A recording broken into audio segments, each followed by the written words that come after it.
দীর্ঘদিন ধরে উপসাগরীয় দেশগুলোর সাথে ঘনিষ্ঠ সম্পর্ক বজায় রেখেছেন ডোনাল্ড ট্রাম্প এবং নিজেরও সন্তানদের একাধিক ব্যবসা ও আবাসন প্রকল্প আছে এসব দেশে। তবে ব্যক্তিগত স্বার্থের বাইরে মার্কিন প্রেসিডেন্ট হিসেবে মধ্যপ্রাচ্যের ধনী 3 দেশে ট্রাম্পের এই সফরে গাজায় যুদ্ধবিরতি, ইরানের ইউরেনিয়াম সমৃদ্ধকরণ, বাণিজ্য ও তেলের দাম কমানো নিয়ে গুরুত্বপূর্ণ সিদ্ধান্ত আসতে পারে বলে মনে করা হচ্ছে।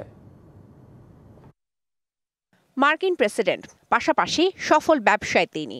সফরের মধ্যপ্রাচ্য সব মিলিয়ে ডোনাল্ড ট্রাম্পের দিকে এখন নজর পুরো দুনিয়ার।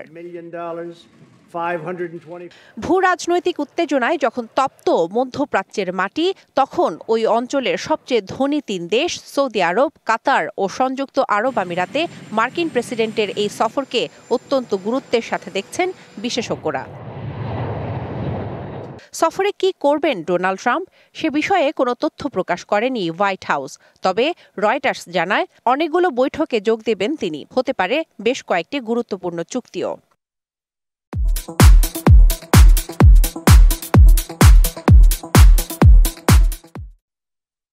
ট্রাম্পের সফরের প্রথম দিনেই বিনিয়োগ ফোরাম অনুষ্ঠিত হওয়ার কথা রয়েছে সৌদি আরবে। অনুষ্ঠানটিতে যোগ দেবেন বিশ্বের বড় বড় প্রতিষ্ঠানের শীর্ষ নির্বাহীরা।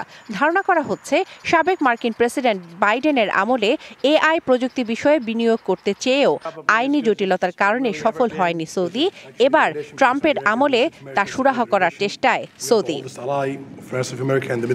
এছাড়া ইরানের ইউরেনিয়াম সমৃদ্ধকরণ কর্মসূচিতে যেখানে ট্রাম্পের আপত্তি, সেখানে সৌদি আরবকে নিজস্ব বেসামরিক পারমাণবিক কর্মসূচি চালুর বিষয়ে অনুমোদন দিতে সম্মত হতে পারেন ট্রাম্প।